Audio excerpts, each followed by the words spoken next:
Cinto del hospital, un pabelloncito rodeado por un verdadero bosque de arbustos y hierbas salvajes. El techo está cubierto de orín, la chimenea medio arruinada y las gradas de la escalera podridas. Un paredón gris, coronado por una carda de clavos con las puntas hacia arriba, divide el pabellón del campo. En suma, el conjunto produce una triste impresión. El interior resulta todavía más desagradable. El vestíbulo está obstruido por montones de objetos y utensilios del hospital, colchones, vestidos viejos, camisas desgarradas, botas y pantuflas en completo desorden, que exhalan un olor pesado y sofocante. El guardián está casi siempre en el vestíbulo, es un veterano retirado, se llama Nikita. Tiene una cara de ebrio y cejas espesas que le dan un aire severo y encendidas narices. No es hombre corpulento, antes algo pequeño y desmedrado, pero tiene sólidos puños. Pertenece a esa categoría de gentes sencillas, positivas, que obedecen sin reflexionar, enamoradas del orden y convencidas de que el orden solo puede mantenerse a fuerza de puños. En nombre del orden, distribuye bofetadas a más y mejor entre los enfermos y les descarga puñetazos en el pecho y por donde quiera. Del vestíbulo se entra a una sala espaciosa y vasta.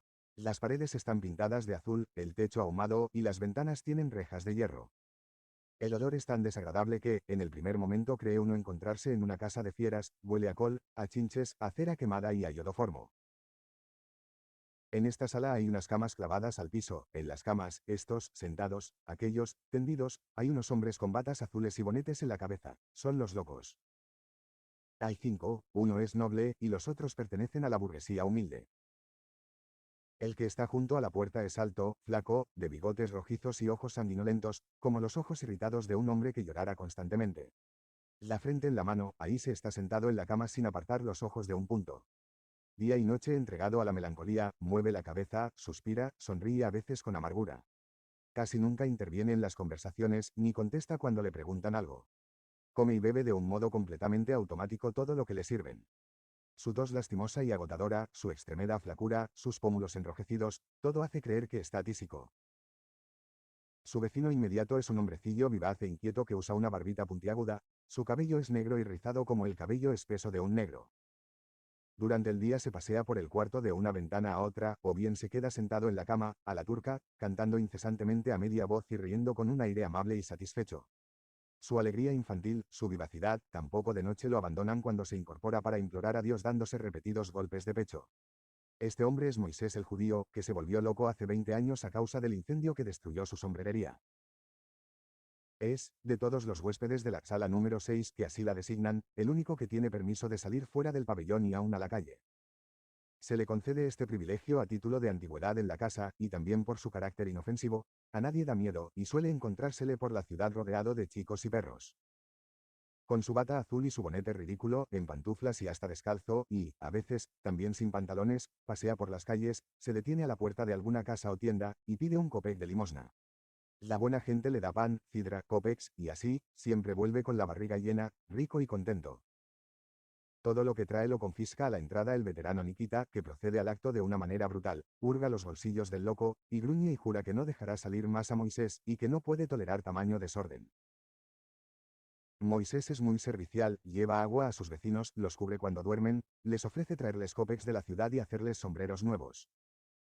A la derecha de Moisés se encuentra la cama de Iván Dmitrievich Gromov. Es un sujeto de 35 años, de noble origen, ex secretario del tribunal, que padece de manía persecutoria. Pocas veces se le ve sentado, a veces está acostado, con las rodillas pegadas a la barba, y otras veces mide a grandes pasos la sala. Siempre parece agitado, inquieto, como si esperara ansiosamente quién sabe qué. Se estremece al menor ruido del vestíbulo o del patio exterior, levanta la cabeza con angustia y escucha atentamente, cree que son sus enemigos que lo andan buscando, y sus facciones se contraen en una mueca de terror. Hay cierta vaga belleza en esa cara ancha, de pómulos salientes, pálida y contraída, espejo donde se refleja un alma martirizada por el miedo constante y la lucha interna. Sus gestos son extraños y repelentes, pero sus facciones finas, llenas de inteligencia, y sus miradas conservan elocuencia y calor. Es cortés y amable para con todos, excepción hecha de Nikita. Si a alguien se le cae una cuchara, un botón, ya está él saltando de su lecho para recogerlo. Por la mañana, al levantarse, saluda a todos y les desea los buenos días, por la noche, da las buenas noches. A veces, entre la noche, comienza a estremecerse, rechina los dientes, y se pone a andar presurosamente por entre las camas. Entonces se diría que la fiebre se apodera de él. A veces se detiene frente a cualquiera de sus camaradas, se le queda mirando muy fijamente y parece querer decirle algo muy grave, pero, como si de antemano supiera que no le han de hacer caso, sacude nerviosamente la cabeza y continúa sus paseos a lo largo de la estancia. Pronto el deseo de comunicarse domina en él todas las consideraciones y, entonces, sin poderse contener, se suelta hablando con abundancia y pasión. Habla de un modo desordenado, febril, como se habla en sueños, casi siempre es incomprensible, pero en su palabra, en su voz, se descubre un natural lleno de bondad. De solo oírle, queda uno convencido de que aquel loco es un hombre honrado, un alma superior. Habla de la cobardía de los hombres, de la violencia que sofoca a la verdad, de la vida ideal y hermosa que un día habrá de reinar sobre la tierra, de las rejas de las ventanas que se oponen a la libertad humana y parecen recordar la barbarie y la crueldad, de las cárceles. 2. Hará unos 12 o 15 años, en aquella misma ciudad, en la calle principal de ella, vivía un funcionario público llamado Gromov, hombre de posición muy holgada y casi rico. Tenía dos hijos, Sergio e Iván. El primero murió de tisis cuando estaba haciendo sus estudios universitarios. Y desde entonces, la familia Gromov tuvo que sufrir una serie de terribles pruebas.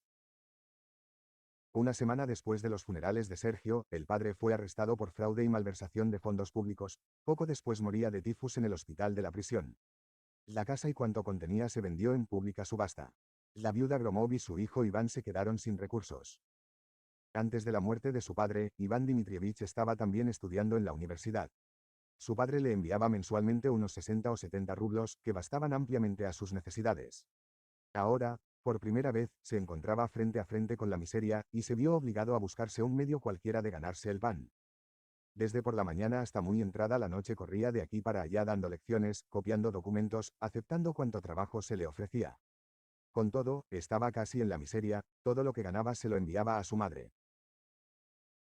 Pronto esta vida de sufrimientos quebrantó las fuerzas del joven Iván Dmitrievich, se debilitó, se enflaqueció y, abandonados los estudios universitarios, volvió a su ciudad natal, al lado de su madre. Allí logró que le nombraran instructor en una escuela primaria, pero no pudo entenderse con sus colegas ni con los alumnos, y tuvo que dimitir al poco tiempo. Poco después tuvo que enterrar a su madre. Durante 6 meses no pudo encontrar ninguna colocación, y estuvo a pan y agua hasta que alcanzó la plaza de secretario del tribunal local, que conservó ya hasta el instante en que se declaró su locura. Nunca, ni en la adolescencia, había gozado de buena salud. Siempre flaco y pálido, atrapaba fácilmente un catarro, era desganado, no dormía bien. Con solo un vasito de vino, ya tenía náuseas y vértigos. Aunque muy aficionado a la sociedad, era tan irascible y desconfiado que no podía conservar sus relaciones y no tenía verdaderos amigos. Hablaba con desdén de la gente de la ciudad, a quien detestaba por su ignorancia y vida insustancial, exenta de estímulos superiores. Y esto, en voz muy alta, casi a gritos, con ardor y vehemencia, aunque siempre con sinceridad. El tema favorito de sus conversaciones era la vida que le rodeaba, la falta absoluta de preocupaciones ideales, la violencia de los fuertes y el servilismo de los débiles, la hipocresía y la perversidad que notaba en los habitantes de la ciudad.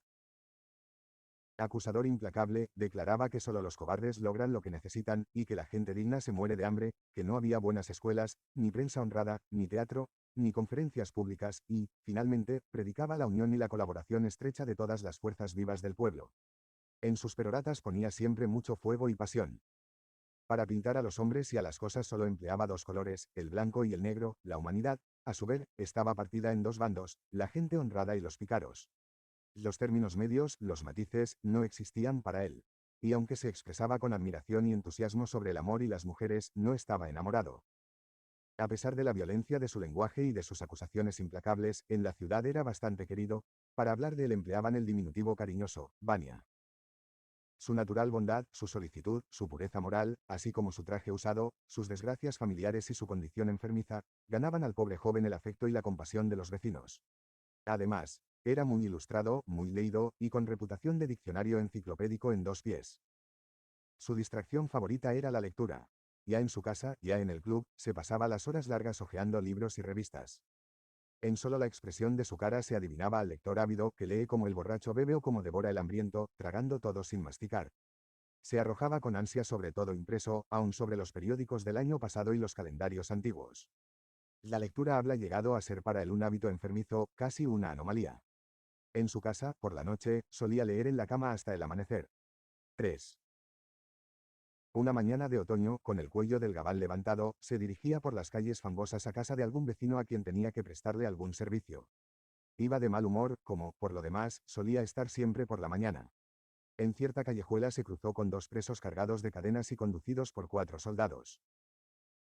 A menudo se encontraba Iván con prisioneros y siempre sentía una profunda compasión hacia ellos, pero esta vez la impresión fue mucho más intensa y dolorosa.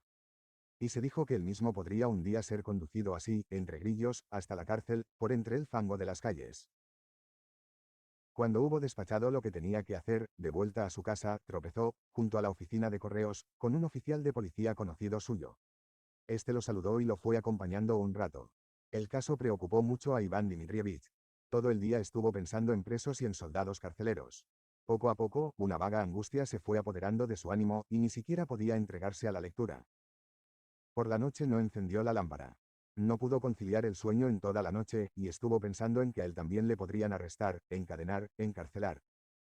De sobra sabía él que no había cometido crimen alguno y estaba seguro de no cometerlo en su vida, pero, ¿acaso estaba a salvo de incurrir en alguna ilegalidad, aun sin querer, por un azar desgraciado? Finalmente, podía ser víctima de una calumnia o un error judicial cualquiera.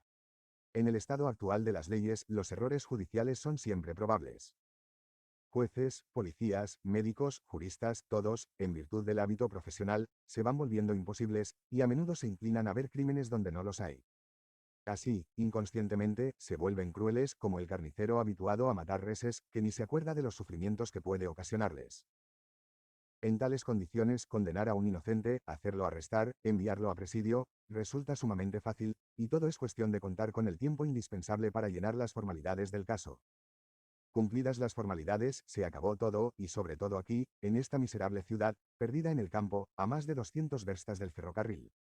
Aquí no hay medio de probar que se es inocente, no hay esperanzas de que la verdad triunfe y se imponga. Además, en esta sociedad perversa y corrompida, que considera la violencia como una necesidad absoluta, y que se indigna y subleva cuando los jueces pronuncian un veredicto absolutorio, ¿quién piensa en la justicia? A la mañana siguiente, Gromov se levantó horrorizado, sudando frío, absolutamente convencido de que a cada paso lo podrían arrestar. El hecho de que estos pensamientos no lo abandonasen, se decía, prueba que había en ellos un presentimiento de la verdad. No le habían de haber ocurrido sin alguna causa.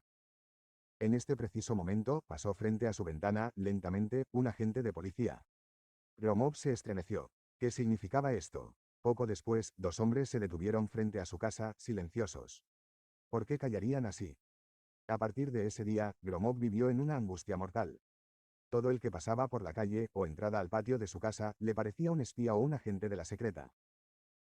A mediodía pasaba, invariablemente, el jefe de policía, en coche, camino de su despacho, pero, ahora, a Gromov le parecía notar en aquel hombre cierta inquietud, y una expresión singular en su rostro. Probablemente, al jefe de policía se le hace tarde para comunicar que ha descubierto en el pueblo a un criminal importante. Cada vez que la campanilla sonaba, Gromov temblaba, toda cara nueva que veía en casa le inspiraba desconfianza y temor. Cuando, por la calle, se encontraba con guardias o gendarmes, fingía sonreír, se ponía a silbar, como para dar a entender que no tenía razón de temerles. Por la noche padecía insomnios, esperando que vinieran a arrestarlo de un momento a otro, pero, por temor de que el ama de la casa se diera cuenta, hacía como que roncaba y lanzaba profundos suspiros, simulando un sueño profundo. No fueran a figurarse que tenía remordimientos de conciencia que le quitaban el sueño, y sospecharan de él. Trataba de tranquilizarse, de convencerse de que sus temores eran infundados, que aquello era absurdo, que, aun cuando lo arrestaran, la cosa no sería tan terrible mientras realmente estuviera limpia su conciencia, pero el razonar consigo mismo solo le servía para angustiarse más y más. Finalmente, viendo que sus reflexiones eran inútiles, se resignó, y ya no se opuso más a sus pensamientos funestos. Comenzó a evitar el trato y a buscar la soledad. La servidumbre, que de tiempo atrás le disgustaba, ahora se le había hecho de todo punto insoportable, siempre estaba temiendo que sus compañeros de trabajo le jugaran una mala pasada, meterle dinero en el bolsillo para después acusarlo de cohecho. Además, él mismo podía equivocarse al hacer una copia, y esto producir fatales consecuencias. Nunca había trabajado más su pobre imaginación. Inventaba mil dificultades y obstáculos contra su libertad y aún contra su vida. Y, por otra parte, ya había perdido todo interés por las cosas del mundo interior, incluso la lectura y los libros. Su memoria comenzó a traicionarlo, se le olvidaban las cosas más sencillas. A principios de la primavera, pasado el deshielo, se encontraron en una barranca, junto al cementerio, 2 cadáveres en vías de descomposición, una vieja y un niño. Al parecer, se trataba de un asesinato. En el pueblo no se hablaba más que del crimen misterioso y de los asesinos ocultos. A fin de que no sospecharan de él, Gromov paseaba por las calles, sonreía, y procuraba tener aire de hombre de conciencia tranquila.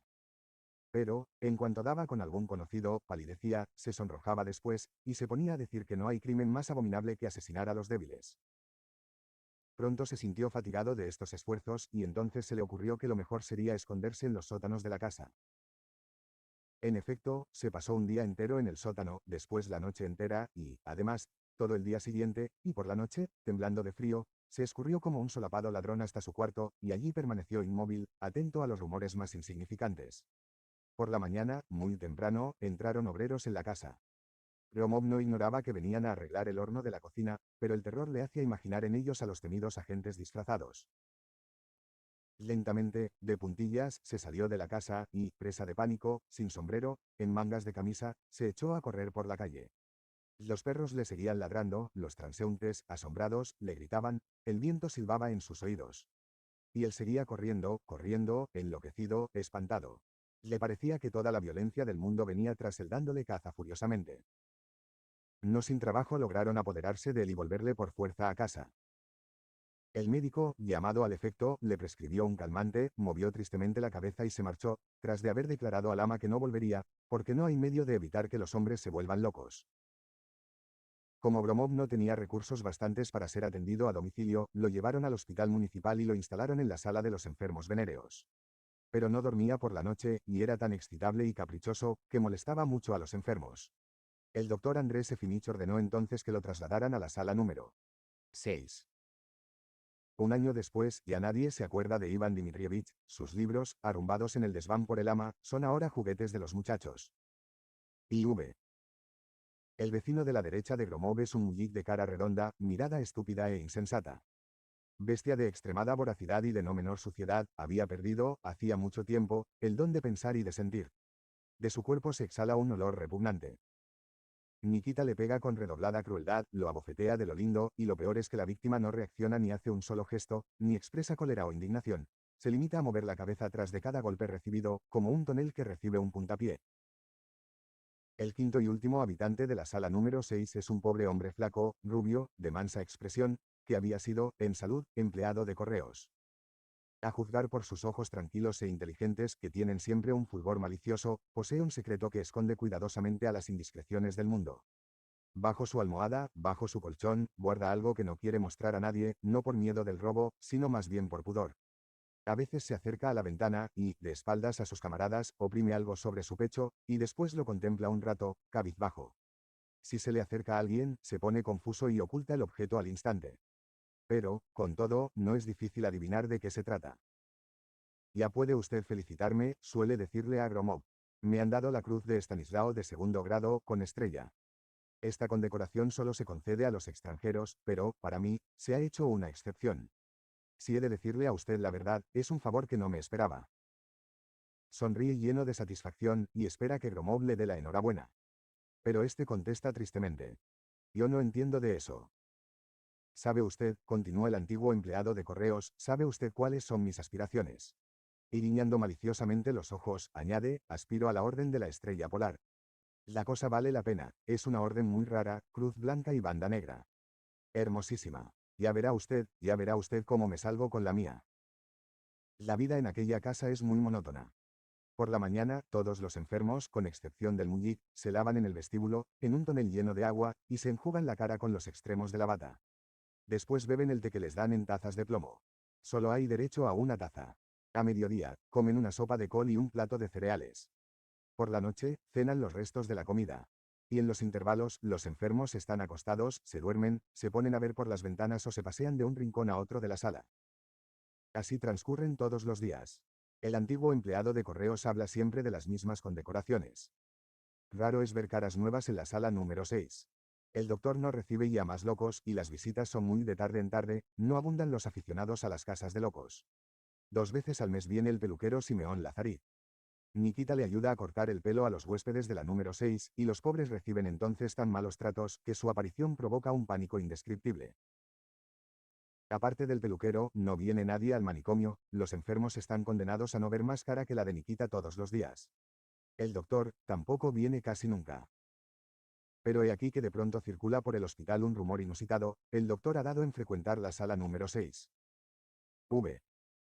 En efecto, la noticia era extraña, casi extraordinaria.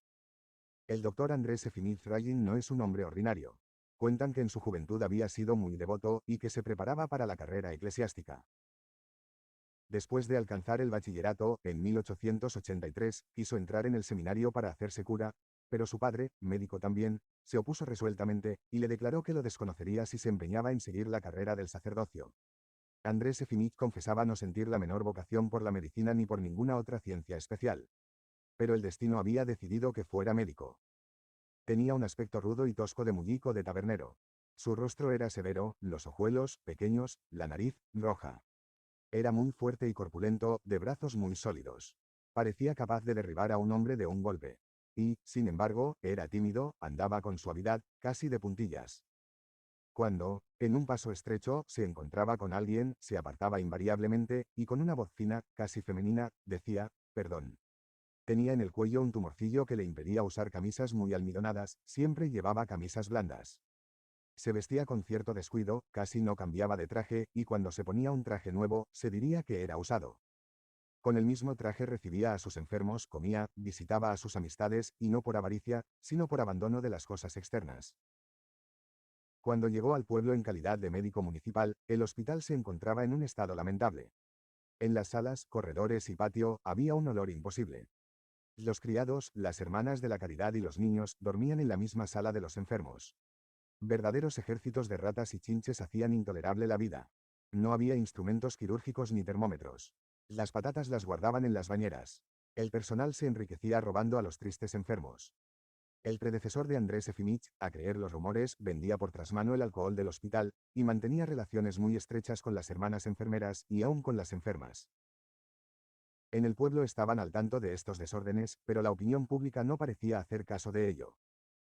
Para tranquilidad de conciencia, los vecinos se decían que, a fin de cuentas, el hospital está poblado de gente pobre acostumbrada a vivir mal, y que puede aguantar cualesquiera condiciones de vida. ¿Cómo ha de ser? No podemos alimentarnos con perdices.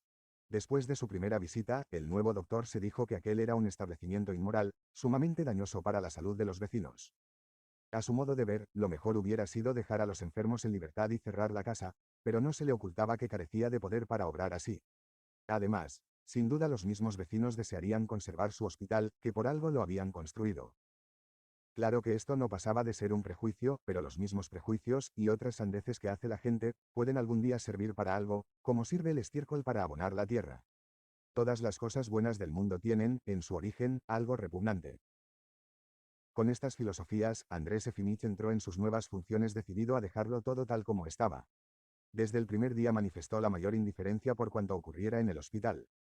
Se limitó a pedir a los criados y a las hermanas que no durmieran en la sala de los enfermos, e hizo comprar un par de armarios con instrumentos. En cuanto al personal, no vio la necesidad de renovarlo. En suma, todo siguió como antes. El doctor aprecia en mucho la inteligencia y la honradez, pero carece de la voluntad que hace falta para obligar a los que le rodean a vivir de un modo inteligente y honrado. No sabe mandar, ordenar, prohibir, insistir. Se diría que ha hecho voto de no alzar nunca la voz, de no emplear jamás el imperativo. Le cuesta mucho trabajo resolverse a decir: denme eso, tráiganme aquello. Cuando tiene apetito, se dirige tímidamente a su cocinera y le dice: si fuera posible, me gustaría comer un poco.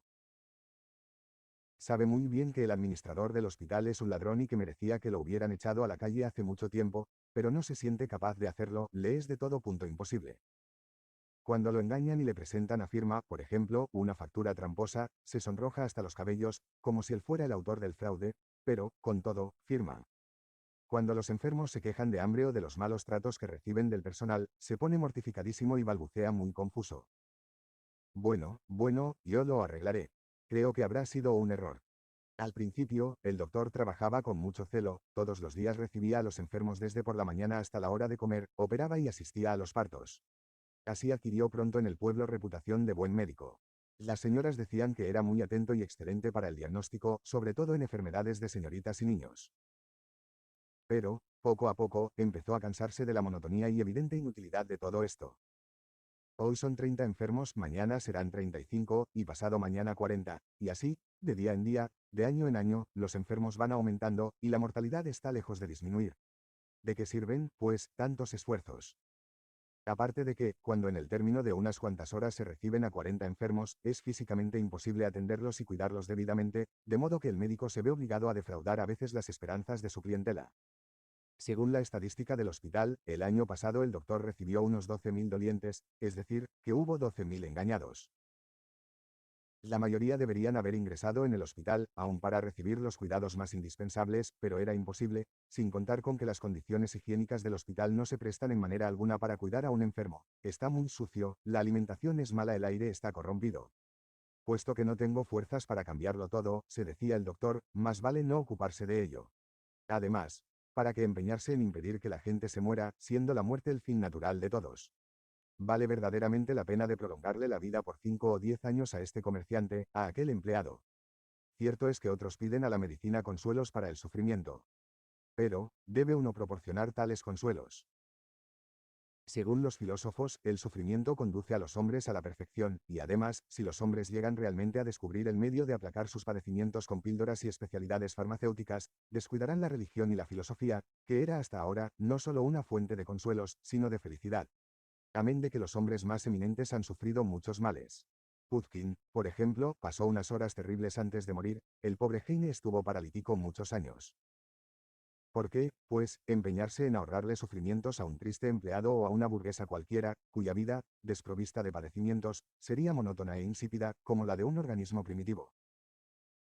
A fuerza de razonar así, el doctor comenzó a abandonar sus deberes y solo se preocupaba del hospital 2 o 3 veces por semana. B.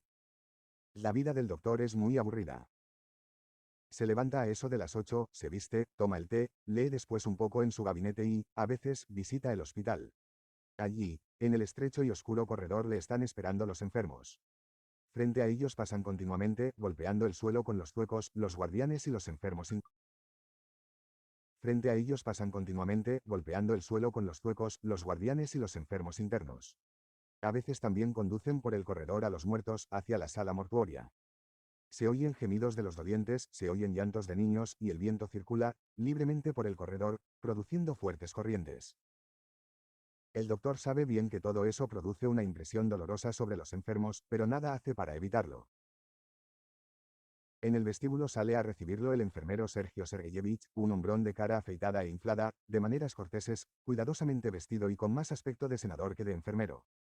En la ciudad cuenta con numerosa clientela, usa corbata blanca, y se cree más sabio en medicina que el doctor, que ya casi no tiene clientes. En un rincón de la sala de recibir hay un enorme icono. En los muros se ven retratos de obispos, una fotografía de un convento y coronas de florecillas marchitas. Es el enfermero quien se ha preocupado de decorar así la estancia. Es hombre muy religioso, y todos los domingos hace decir una misa en el hospital. Aunque hay muchos enfermos, el doctor tiene su tiempo limitado, se reduce, pues, a preguntar a cada uno que le duele, y después le prescribe aceite de ricino, o algo que no pueda hacerle bien ni mal. Sentado junto a su mesa, la cabeza apoyada en la mano, el doctor parece sumido en hondas reflexiones, y va preguntando sin saber lo que dice. El enfermero, a su lado, se frota las manos, y de tiempo en tiempo hace algunas observaciones. Padecemos y enfermamos, suele decir a los pacientes, porque no sabemos rogar a Dios tanto como debiéramos. Evita las operaciones, ha perdido la costumbre, desde hace mucho, y la sola vista de la sangre lo pone nervioso. Cuando tiene que abrirle la boca a un niño enfermo, y el niño se opone y llora, el doctor padece verdaderos vértigos, quisiera taparse las orejas y huir, y se apresura a recomendar cualquier remedio, hacen dos señas de que se lleven a Chico. Pronto el aspecto tímido y estúpido de los enfermos le fatiga, la presencia del enfermero, los retratos de los obispos, las preguntas mismas que está dirigiendo a los enfermos desde hace 20 años, todo le cansa, y a los 5 o 6 enfermos se despide, dejando el resto a cargo del enfermero.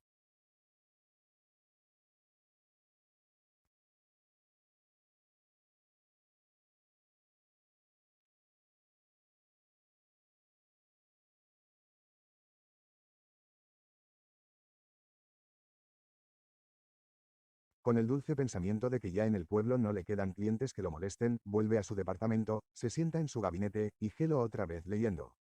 Lee mucho, y siempre con mucho interés. La mitad del sueldo se lo gasta en libros. De las 6 habitaciones de que dispone, 3 están repletas de libros y de viejas revistas. Tiene preferencia por las obras de historia y filosofía. En materia de medicina solo recibe una revista, El Médico, que lee siempre comenzando por el final. Y así se pasa las horas muertas leyendo sin moverse de un sitio y sin dar señales de fatiga. Lee muy lentamente, sin tragarse las páginas como antaño su enfermo Gromov, y deteniéndose en lo que no encuentra claro o le resulta agradable. Junto al libro hay siempre una garrafa de vodka y una manzana o un pepino con sal, puestos directamente sobre el tapete de la mesa, sin plato. De tiempo en tiempo se sirve un vasito de vodka y, sin quitar los ojos de la lectura, busca a tanteos el pepino y da un mordisco. Hacia las 3 se acerca con mucha suavidad a la puerta de la cocina, tose y dice a la cocinera: Daría, siento ya un gusanillo. Si fuera posible, quisiera comer.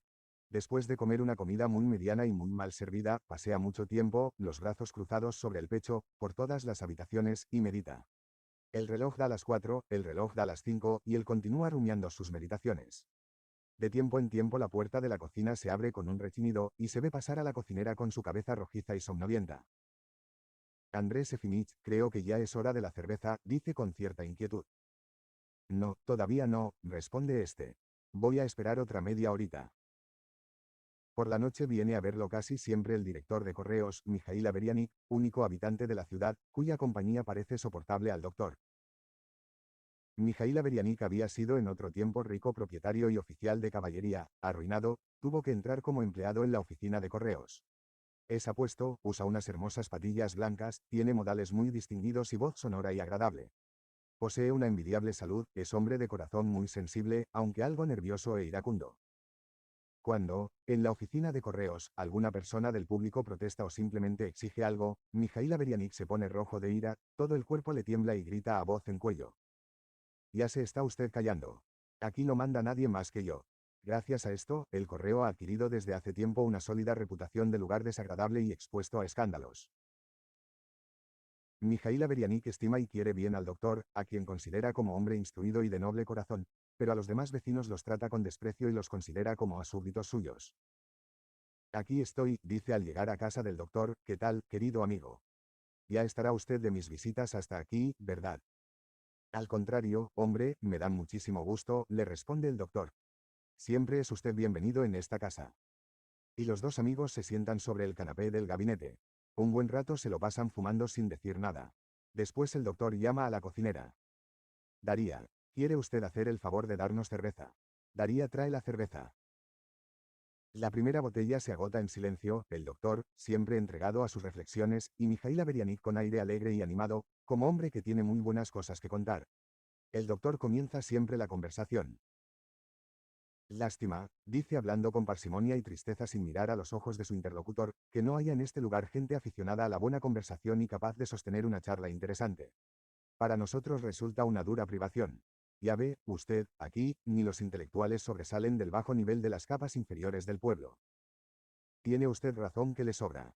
Lo mismo digo. Ya sabe usted bien, continúa el doctor, que en este mundo todo es insignificante y carece de interés, si se exceptúan las manifestaciones superiores del entendimiento. Solo el entendimiento traza una línea divisoria entre el hombre y la bestia, e indica el origen divino de aquel, y, en cierto grado, reemplaza para él el precioso don de la inmortalidad, que no existe. Según esto, el espíritu puede considerarse como la única fuente verdadera de felicidad. Pero nosotros, que no vemos en nuestro radio ninguna manifestación del espíritu, no podemos disfrutar de esa felicidad. Cierto es que tenemos nuestros libros, pero no es lo mismo, ni la lectura puede sustituir del todo los sagrados de la conversación y el cambio de ideas. Si usted me permite que use de una comparación algo atrevida, le diré a usted que el libro es la nota y la conversación es el canto. Dice usted muy bien. Y aquí hay un silencio. Entra entonces la cocinera, y con expresión curiosa se detiene casi en la puerta para oír lo que hablan los señores. En esta época ya no hay ingenio, declara Mijail Averianik.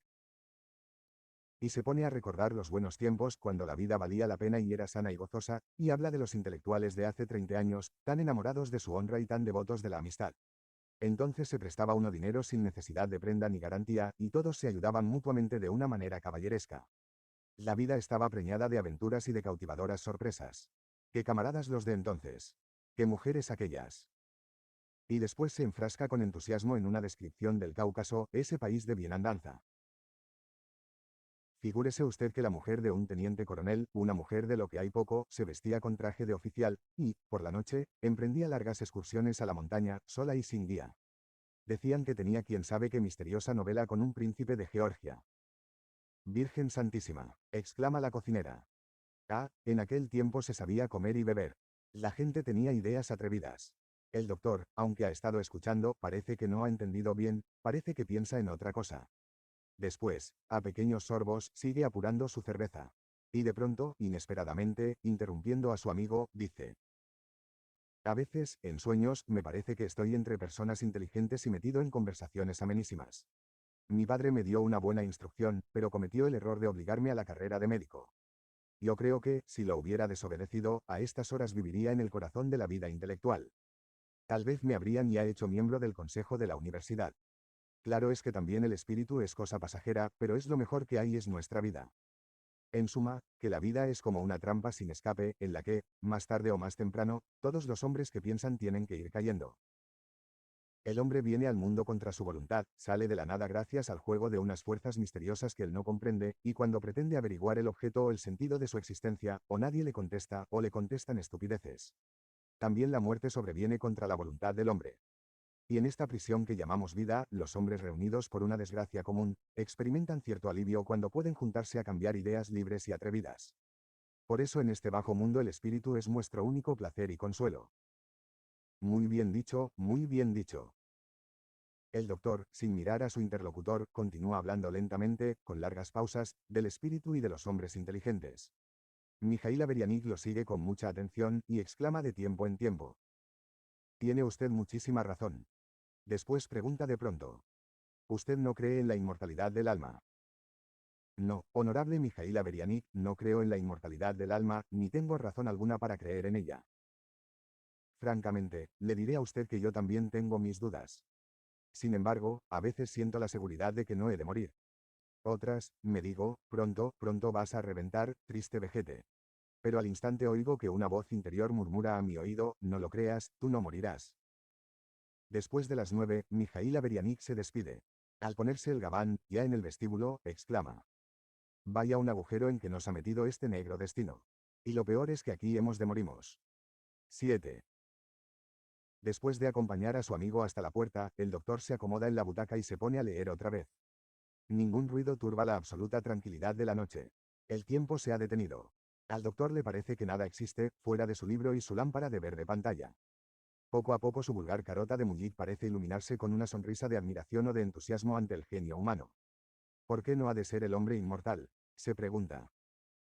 ¿Para qué sirve entonces el cerebro con su admirable mecanismo? ¿Para qué la vista, el don de la palabra, los sentimientos, el genio? Si todo ha de estar predestinado a mezclarse con la Tierra y dar vueltas después, durante millones de años y sin ningún objeto preciso, alrededor del Sol. Para eso no valía la pena de sacar al hombre de la nada, al hombre con su espíritu elevado y casi divino, si después se le había de transformar, como en burla, en un miserable puñado de tierra. Por miedo a la muerte, muchos buscan un sustitutivo de la inmortalidad, y se consuelan pensando que su cuerpo se perpetuará en una planta, en una roca, y hasta en una rana, triste consuelo que equivale a decirle a la caja de un violón roto que le espera un porvenir envidiable. De tiempo en tiempo, cuando el reloj da las horas, el doctor se hunde en la butaca y cierra los ojos para entregarse a sus reflexiones. Piensa en su pasado, en su vida actual. Su pasado es poco seductor, y prefiere olvidarlo, pero tampoco el presente le parece más grato. Él sabe que en aquel mismo instante, no lejos de su casa, en el hospital, hay unos enfermos que padecen y que se encuentran en condiciones higiénicas insoportables. Muchos tienen insomnios, y se pasan la noche luchando con las chinches y otros parásitos. Probablemente otros están jugando a las cartas con las hermanas o bebiendo vodka. El año pasado desfilaron por el hospital 12.000 enfermos, 12.000 víctimas del engaño. Porque la vida misma del hospital está fundada en el robo, las intrigas, el fraude, y no es más que un instituto inmoral y dañoso para la salud de los vecinos. Él sabe bien que en la sala número 6 hay un Nikita que les pega a los locos, y que el judío Moisés sale a la calle todos los días a pedir limosna. Por otra parte, tampoco ignoraba que, durante los últimos 25 años, en la medicina se habían operado progresos maravillosos. Tales progresos le admiraban y le entusiasmaban. Una verdadera revolución. Gracias a la asepsia, se hacían ahora operaciones que antes nadie se hubiera atrevido ni a soñar. Enfermedades tenidas por incurables se curan hoy con éxito y en muy poco tiempo. La teoría de la herencia, el hipnotismo, los descubrimientos de Pasteur y de Koch, todo esto abre a la medicina amplias e insospechadas perspectivas. La revolución afectaba también el campo del alienismo. Y a nadie les echa a los locos agua fría en la cabeza, no se les ponen camisas de fuerza, se les trata bien, y aún se les dan espectáculos y conciertos. El doctor comprende muy bien que, en el actual estado de la psiquiatría, un antro tan abominable como la sala número 6, solo es comprensible a 200 verstas del ferrocarril, en un poblacho cuyo alcalde y consejeros apenas saben leer y tienen una confianza ilimitada en el médico, y aún aceptaría que éste les echara plomo derretido en la boca a los enfermos. En cualquier lugar civilizado, la sala número 6 habría provocado la indignación general. Y con todo, medita el doctor, la antiséptica, las invenciones de Pasteur y de Koch, nada cambian al fondo de la cuestión. Nada de eso basta para desterrar las enfermedades y la muerte. A los locos les darán espectáculos y conciertos, pero el número de locos no disminuye, y no es posible dejarlos nunca en libertad. Todo eso, en el fondo, son ilusiones, no hay verdadera diferencia entre la mejor de las clínicas y la sala número 6. Pero tales reflexiones no logran consolarle, se siente abatido, se siente muy fatigado, apoya la cabeza en la mano y sigue reflexionando. Estoy sirviendo a una causa injusta, y vivo de lo que me pagan por engañar, no soy, pues, un hombre honrado. Pero yo, personalmente, no soy nada, no soy más que una partícula ínfima del indispensable mal social. Todos los empleados del Estado o del municipio son gente perjudicial, y también se les paga injustamente. No, no soy yo el culpable, sino la época en que me ha tocado vivir. A haber vivido dentro de 200 años, yo sería otro. A las 3 de la mañana apaga la lámpara y se dispone a dormir, aunque no tiene ni pizca de sueño. 8. Hará unos 2 años, la municipalidad votó un crédito suplementario de 300 rublos anuales para aumentos en el personal médico del hospital. Para facilitarle la tarea al doctor Ragin, inventaron a otro médico, Eugenio Fedorich Yogotov. Es un joven de unos 30 años. Es alto, moreno, de anchos pómulos y ojos muy pequeños. Había llegado al pueblo sin un céntimo en el bolsillo, con una maletita usada, acompañado de una mujer feísima a la que hacía pasar por su cocinera. La mujer tiene un nenito. Yogotov lleva siempre una boina y botas altas. Pronto se ha hecho amigo del enfermero general y del administrador, a los demás miembros del personal los trata desdeñosamente de aristócratas y no se les acerca. El único libro que hay en su casa es cierto manual de medicina, publicado en 1881. Siempre que va a ver a un enfermo, lleva el manual consigo. Por la noche, en el club, juega al billar, pero detesta las cartas. Va al hospital 2 veces por semana, visita todas las salas y recibe a los enfermos. La absoluta falta de condiciones antisépticas y de higiene le tienen escandalizado, pero por no lastimar al doctor Ragin, no se atreve a introducir reformas. Yogotov está convencido de que su colega es un viejo canalla, que se aprovecha astutamente de la situación, y que ha amasado ya una fortuna. Y por cierto que le gustaría estar en su lugar. IX. Una noche de primavera, a fines de marzo, cuando ya no se ve nieve por ninguna parte, cuando ya los pájaros comienzan a aparecer en el jardín del hospital, el doctor Ragin salió acompañando a su grande amigo el director de correos. En aquel preciso instante entraba en el patio el loco Moisés, de vuelta de sus habituales paseos por el pueblo. Venía descalzo, con la cabeza descubierta, y llevaba en la mano un saquito donde guardaba lo que le habían dado. «Dame un copec», dijo dirigiéndose al doctor, temblando de frío, y sonriendo humildemente. El doctor, hombre incapaz de decir que no, le dio una pieza de 10 copecs. Después, viendo los pies descalzos del pobre loco, se sintió lleno de remordimiento. El suelo todavía está muy frío, se dijo, puede por lo menos coger un catarro. Y, llevado de su piedad, entró por el vestíbulo del pabellón en que se encontraba la sala número 6. Al verlo, Nikita saltó de entre los escombros donde estaba tumbado, y lo saludó. «Buenos días, Nikita», dijo el doctor con mucha amabilidad. «¿No sería posible darle a este hombre un par de botas? No vaya a acatarrarse». «A la orden del señor doctor, se lo diré al administrador». «Sí, ten la bondad de decírselo, dile que vas de mi parte». La puerta de la sala que da al vestíbulo estaba abierta. Gromov, que estaba acostado, se incorporó y se puso a escuchar. Pronto reconoció al doctor. Y entonces, rojo de cólera, temblando, con los ojos relampagueantes, saltó de la cama y gritó con una risilla sardónica. «Por fin, señores, ya ha venido el doctor. Sea enhorabuena, el doctor se digna al fin visitarnos». Y, sin poder contenerse, añade: «Canalla, más que canalla, porque eso es mucho para él. Merecería que lo mataran, que lo ahogaran en el retrete». El doctor, que ha oído estas palabras, se acerca a la puerta de la sala y, asomándose, pregunta con su suave voz: «¿Por qué? ¿Por qué? Le grita Gromov acercándose a él con aire amenazador, y se atreve usted a preguntarlo. ¿Por qué es usted un ladrón, un impostor, un verdugo? Vamos, cálmese usted, dice el doctor afectando una difícil sonrisa. Le aseguro a usted que nunca he robado nada. Y en cuanto a las otras acusaciones, creo que exagera usted. Ya veo que está usted disgustado conmigo. Cálmese, cálmese, se lo ruego, y respóndame con toda franqueza, ¿por qué está usted tan disgustado? ¿Y por qué me tiene usted aquí metido? Porque está usted enfermo. Bien, admitámoslo. Pero hay cientos y miles de locos que se pasean con toda libertad, por la sencilla razón de que es usted demasiado ignorante para acertar a distinguirlos de los cuerdos. ¿Por qué? Pues, solo a mí y a estos desdichados han de tenernos aquí en calidad de chivos expiatorios. Usted, su enfermero, su administrador, y toda esa canalla, todos ustedes son, desde el punto de vista moral, infinitamente inferiores a nosotros, y, sin embargo, somos nosotros y no ustedes los condenados al encierro perpetuo. ¿Es lógico esto? Nada tienen que hacer aquí la moral ni la lógica.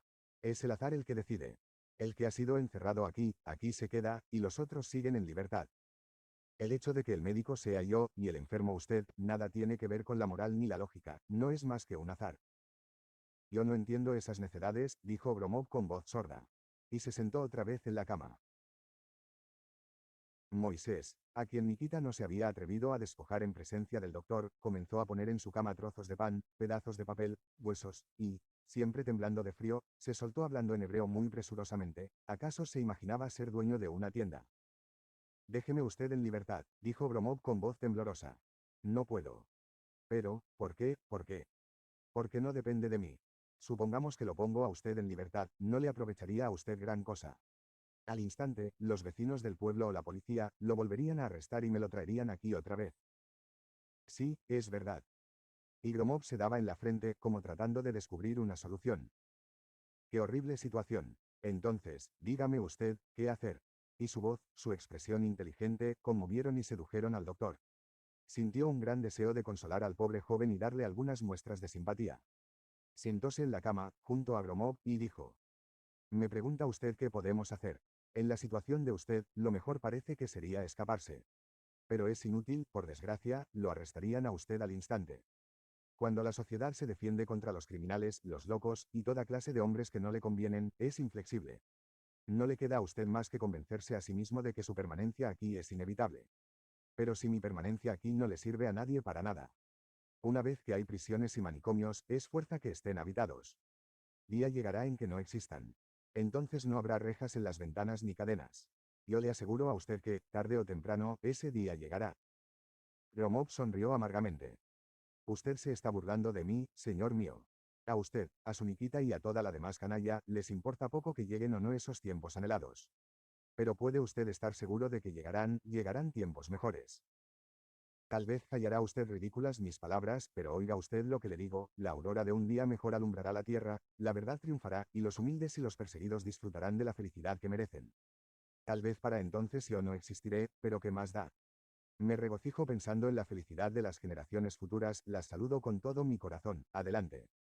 Que Dios os ayude, amigos míos, amigos desconocidos del porvenir remoto. Gromov se levantó de la cama, con los ojos encendidos, alargó los brazos hacia la ventana y exclamó con voz conmovida: A través de estas malditas rejas, yo os bendigo. Me regocijo con vosotros y por vosotros. ¡Viva la verdad! No veo que haya mucha razón para alegrarse, dijo el doctor, a quien aquel ademán de Gromov, aunque algo teatral, no le resultó desagradable. En ese porvenir que tanto le entusiasma a usted, no habrá manicomios ni prisiones, ni rejas ni cadenas, en suma, como usted dice, triunfará la verdad. Pero, las leyes de la naturaleza seguirán su camino invariable, y las cosas no cambiarán en el fondo. Los hombres padecerán enfermedades, se envejecerán y pararán, lo mismo que hoy, en la muerte. La aurora que alumbra la vida podrá ser muy hermosa, pero eso no impedirá que se meta a los hombres en la caja, y la caja se meta en la fosa. ¿Y la inmortalidad? Tontería. ¿No cree usted en la inmortalidad? Yo sí. Dostoyevsky o Voltaire, no me acuerdo bien cuál de los dos, ha dicho que si no existiera Dios habría que inventarlo. Si la inmortalidad no existe, estoy seguro de que, tarde o temprano, el genio del hombre acabará por inventarla. Muy bien dicho, aprobó el doctor con tina sonrisa de satisfacción. Hace usted bien en creer. Con una fe tan grande, hasta en la prisión se puede encontrar felicidad. Permítame usted una pregunta, ¿dónde ha hecho usted sus estudios? En la universidad, pero no los terminé. Usted es un hombre que sabe pensar. Usted podrá encontrar siempre algún consuelo en sí mismo, cualesquiera que sean las condiciones de su vida. El pensamiento libre de trabas que trata de comprender el sentido de la existencia y el desprecio absoluto por todo lo que sucede en este bajo mundo son los dos bienes supremos. Usted puede ser dueño de ellos, aun encerrado tras de estas rejas. Diógenes vivía en un tonel, pero eso no le impedía ser más dichoso que todos los reyes de la tierra. El tal Diógenes era un imbécil, dijo Gromov con voz opaca. ¿Para qué me habla usted de Diógenes y de felicidades fantásticas? Y de pronto, sobreexcitado, añadió, yo amo la vida, la amo apasionadamente. Tengo la manía de la persecución, estoy poseído de un terror constante, pero por momentos tengo una sed tan inmensa de la vida que temo volverme loco rematado. Dios mío. Lo que yo quiero es vivir, ¿me entiende usted? Vivir una vida completa, íntegra.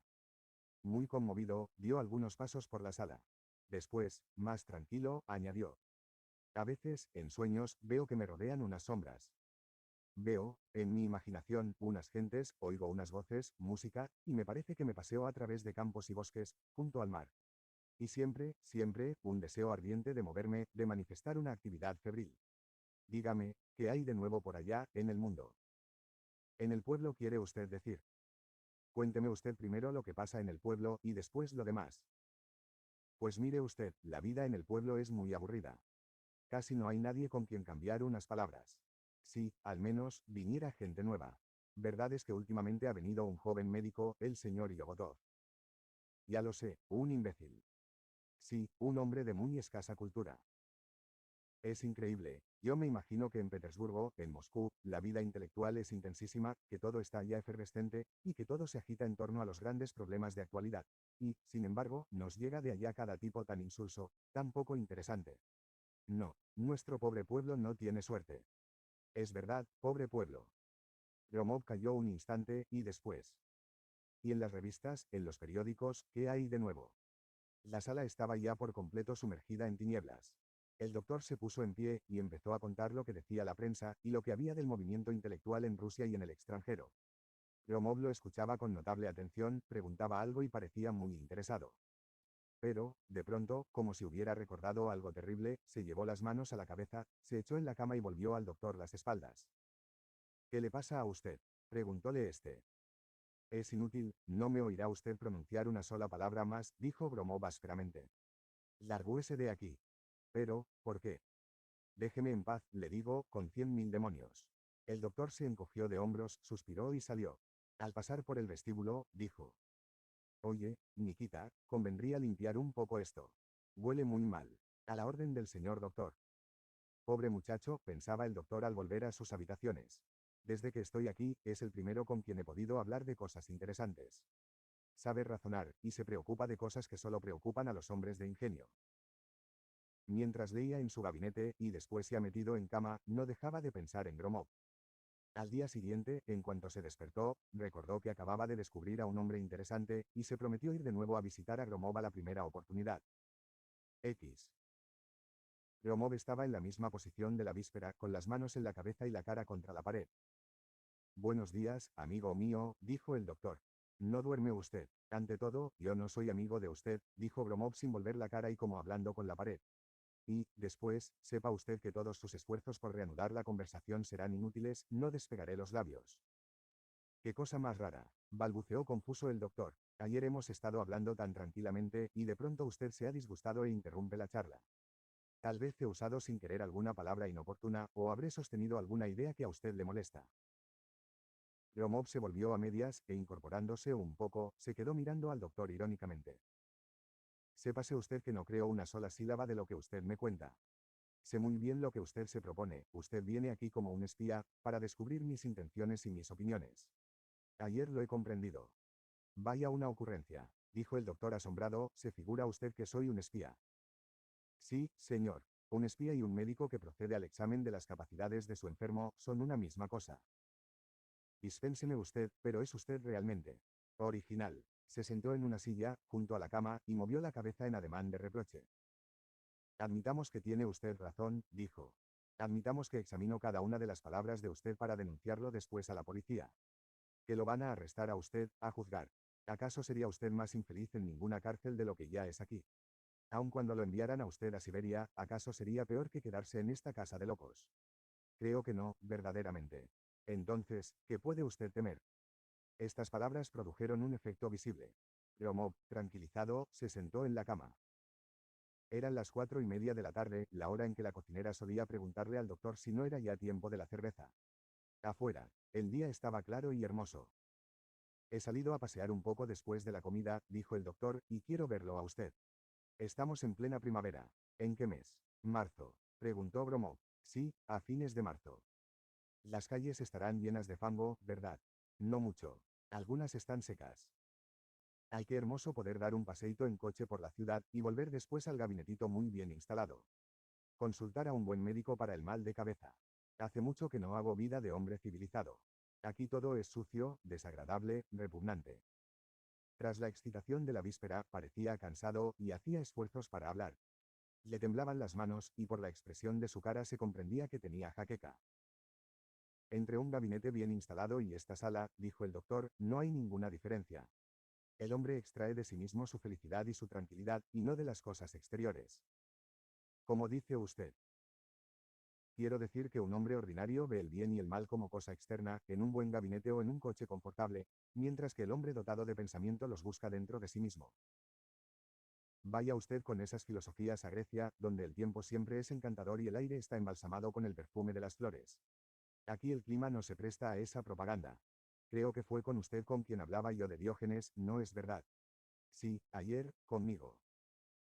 Pues mire usted, Diógenes no necesitaba un buen gabinete ni habitaciones bien calentadas, porque en Grecia hace bastante calor. Allá puede uno aguantar días y noches en un tonel, sin comer más que naranjas y aceitunas. Pero si su Diógenes hubiera vivido en Rusia, tenga usted por seguro que se habría metido en casita, no solo en diciembre, sino hasta en mayo. De lo contrario, el pobre filósofo se hubiera helado con toda su filosofía. No lo creo así. Se puede no sentir el frío, como cualquier otro sentimiento desagradable. Marco Aurelio ha dicho, el dolor no es más que un pensamiento muy vivo del dolor. Basta hacer un esfuerzo para transformar ese pensamiento, no hacerle caso, no gemir ni quejarse, y el dolor desaparecerá. Es muy justo. El sabio, o cualquiera que piense un poco, desprecia el sufrimiento, siempre está contento, y nada logra impresionarle. Según eso, yo debo de ser un idiota, puesto que sufro, estoy a disgusto y experimento una dolorosa sorpresa ante el espectáculo de la humana cobardía. En todo caso, se equivoca usted. Mientras más piense usted en ello, más se convencerá de que todo lo que nos inquieta y nos apasiona es indigno de nuestra atención. La verdadera felicidad consiste en la comprensión del sentido de la vida. Comprensión. Felicidad interior, y Gromov hizo una mueca. Perdóneme usted, pero no lo entiendo. Yo solo sé una cosa, Dios me ha hecho de carne y hueso, me ha dado nervios y sangre caliente, soy un organismo vivo y, como tal, reacciono necesariamente ante toda irritación exterior. Reacciono, y no puedo menos de hacerlo. Cuando me hacen mal, grito y lloro, ante una cobardía, me sublevo, ante una mala acción, siento asco. Esto es lo que llamamos la vida, según mi entender. A organismo menos perfeccionado, reacción menor. Y al contrario, los organismos superiores son más accesibles a los sentimientos de dolor, de alegría, etc., y reaccionan más enérgicamente a todo lo que pasa en el exterior. Me parece que esta es una verdad elemental. Y me asombra que todo un médico, como usted, ignore semejantes cosas. Para despreciar el sufrimiento, estar siempre contento y no asombrarse de nada, hay que haber caído muy abajo, haber llegado a un estado de brutalidad como el de ese, por ejemplo. Y Gromov señaló al muñeco embrutecido que estaba junto a ellos sumergido en su somnolencia habitual. O bien, continuó, hay que habituarse al sufrimiento hasta perder toda sensibilidad, es decir, dejar de vivir. No, no, todo eso son necedades que yo no entiendo. Por lo demás, yo no sé razonar. Al contrario, razona usted muy bien. Los estoicos, a quienes usted quiere imitar, eran hombres notables, pero su filosofía ha muerto hace 2000 años, y no hay probabilidades de que renazca, porque no es práctica ni vital. Nunca pudo seducir sino a una minoría selecta, que no tenía mejor ocupación que el dedicarse a tales extravagancias. En cuanto a la mayoría, ni entendió nunca ni podía entender a los estoicos. La gran mayoría humana es inaccesible a la propaganda del desprecio y la indiferencia por la riqueza y la comodidad, por lo mismo que no las posee. Además, esta mayoría no puede desdeñar el sufrimiento, porque toda la vida humana está hecha de sufrimientos, de sensaciones de hambre, frío, rebeldía y miedo a la muerte. Sí, lo repito, la filosofía de los estoicos no está llamada a propagarse. Lo único que puede progresar y desarrollarse es la lucha contra las imperfecciones de la vida, la lucha por la propia existencia y la propia felicidad. Gromov iba a decir algo más, pero perdió el hilo de sus ideas y se detuvo de pronto, dándose una palmada en la frente. Iba yo a decir algo importante, pero se me fue. Ah, ya caigo. Un estoico se vendió una vez como esclavo para comprar la libertad de otro esclavo.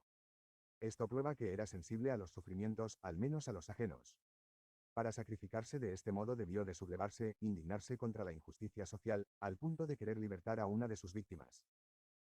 Y, en fin, vea usted el caso de Jesucristo, era sumamente sensible a la vida real, y reaccionaba ante ella como los simples mortales, lloraba, sonreía, se entristecía, se encolerizaba.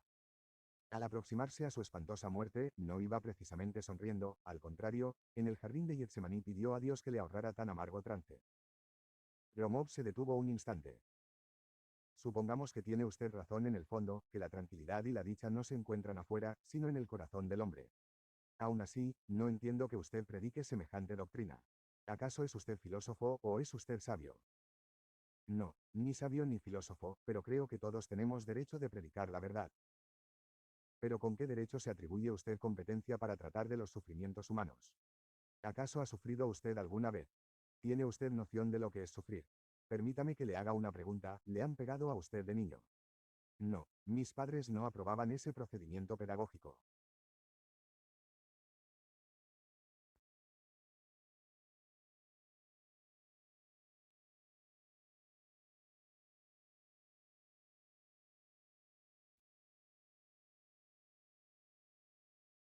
Pues a mí mi padre me pegaba de un modo cruel. Era un hombre severo, padecía hemorroides, tenía una enorme nariz y un cuello amarillo. No hablemos de usted, a usted nadie lo ha tocado con la punta del dedo, usted no ha tenido nada que temer, usted goza de una salud perfecta. Nunca conoció usted la miseria, ni durante la infancia, ni después en la universidad. Una vez obtenido el diploma, encontró usted una buena colocación, y desde hace unos 20 años vive usted en una casa que le proporciona el Estado, con calefacción, luz, servidumbre. Trabaja usted cuando le da la gana, y si no quiere usted, no hay quien le diga una palabra. Perezoso e inactivo por carácter, se pasa usted la vida en absoluta pasividad, y no le gusta a usted que nadie le moleste. Al hospital y a sus enfermos los entrega usted a manos del enfermero y demás canalla, y en tanto usted se la pasa tranquilamente, sin hacer nada, juntando dinero, leyendo excelentes libros, reflexionando en problemas abstractos y bebiendo. En suma, que usted no conoce la vida, y solo tiene de la realidad unas nociones vagas y teóricas. Desprecia usted el sufrimiento por una sencilla razón, nunca lo ha padecido usted. La filosofía que usted predica, el desprecio del mal, la felicidad interior, la no existencia del dolor y demás sandeces, es la filosofía de todos los haraganes y bobos. Cuando ve usted que un muller maltrata a su mujer, se dice usted que no vale la pena de intervenir, puesto que ambos tienen de morir un día u otro, y que, además, el verdugo se daña más a sí mismo de lo que daña a su víctima.